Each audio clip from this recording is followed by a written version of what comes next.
generate solutions that enable our business community engage more robustly in sustainable, incremental, and mutually beneficial exchange. We will focus mainly on the digital and creative economy, manufacturing, business environment, climate change, and agriculture. It will become clear that these issues align with the urgent deliverables set out in our plan for rapid socio-economic transformation of our country. Therefore, they resonate powerfully with our government's agenda. Stakeholders are clear, listening to them most of this morning, that they want to see the digitization and automation of transactions in order to take more economic activities to the domain of the digital economy. Towards this end, export documents will be digitized to reduce transaction costs, and business information will also be digitized and consolidated in an integrated portal. And Moses Kuria here has the brief on how to go about it. There is also a strong request to reduce tariffs on digital products, not only to lower cost, but also increase incentives for developers, as well as traders and consumers. And I listened to Magdalene, she spoke so passionately about that. And to strengthen the sector through education, skills, and training. We shall have a strong program to support the establishment of innovation hubs for the development of skills, talent, and incubation of startups, and the whole array of services and funding instruments, from funding startups to making sure that we have venture capital so that we can do more research and more trials of what works. We will also deepen the teaching of science, technology, engineering, and mathematics, and entrench an apprenticeship framework in the education curriculum. I have already instructed in the Tibet sector to make sure that our Tibets are made technology compliant and more apprenticeship and more industrial training and industrial attachment is carried out as a means of equipping our young people with the skills that can make them job creators. The truth is that we are living in the digital age, and e-commerce is a big part of our economic reality. Consequently, it is important that we empower small businesses to thrive in the online marketplace.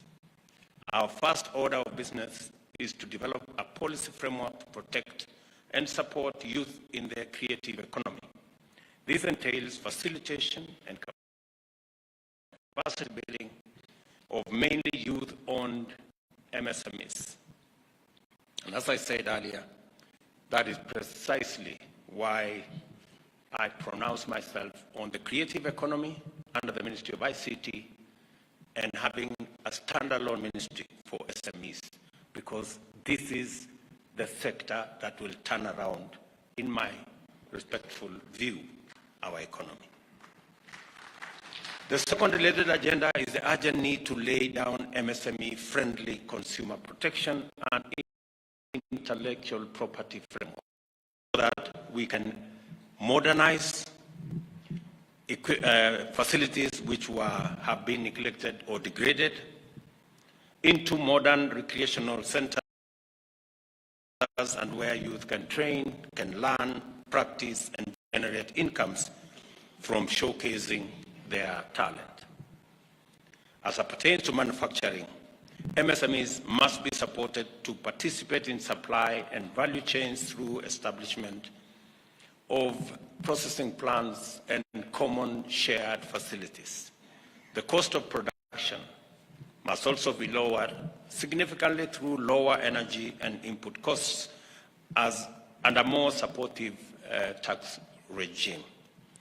as I have said, our tea, we are selling 95% of our tea in a semi-processed state. And I have said that we are going to have a common user facility in Mombasa at the Dongo Kudu complex so that we can begin the journey to add value to all our teas, create jobs, and access better value for our farmers. It's also essential to develop a sound and competitive industrial knowledge base by entrenching research and development of facilities and training SMEs on appropriate technology, new and cost-effective machinery, as was said by my good friend from the Juakali sector, that indeed we can develop appropriate, effective machinery locally, working with our Juakali sector. This is especially urgent in the agricultural sector, which can unlock tremendous new potential merely by deepening technology penetration. Finally, it is time to upgrade current markets to serve as modern manufacturing centers, complete with shared facilities for small businesses to enable them to produce consistently at competitive rates. And I have committed that we are going to modernize our markets countrywide, starting with 20 markets in the city of Nairobi, to be able to ensure that our business people have habitable, decent, healthy environment to carry out their business. And I confirm that there exist promising opportunities for the private sector to invest in key development projects in various sectors under the PPP model, and we will deliberately create opportunities for the private sector to tap into key development projects through this partnership. A case in point is our housing program. We have said deliberately that 40% of all our investment in the Juakali sector and other sectors, and already they have demonstrated capacity to do it. In one project alone in Kibra, the Juakali sector will take 40% of the cost of that project by doing doors, windows, hinges, and all the other products. And we have already aligned them with the TVET so that they can be able to improve the quality of their product. Because it is looking forward to, and it will be essential to assure all our stakeholders of consistency and integrity in the market, as was said ably by Prono here. I have just returned from COP27 at Sharm el-Sheikh in Egypt, where I marketed Kenya's green credentials. Apart from our clean power generation from hydro, geothermal, wind, and solar, we are aiming to secure a global leadership position in carbon adaptation through an unprecedented drive to grow 15 billion trees in the next decade. And I look forward to the partnership of the Chamber in this endeavor. We also have the intention of following through with our e-mobility and renewable energy, as I mentioned to the Juakali here, that we will work with them on e-mobility to change, to refabricate all our e-mobility tools so that we can be able to transit from dirty energy. In addition, we will invest in constructing shared solar-powered cold storage units to reduce post-harvest losses,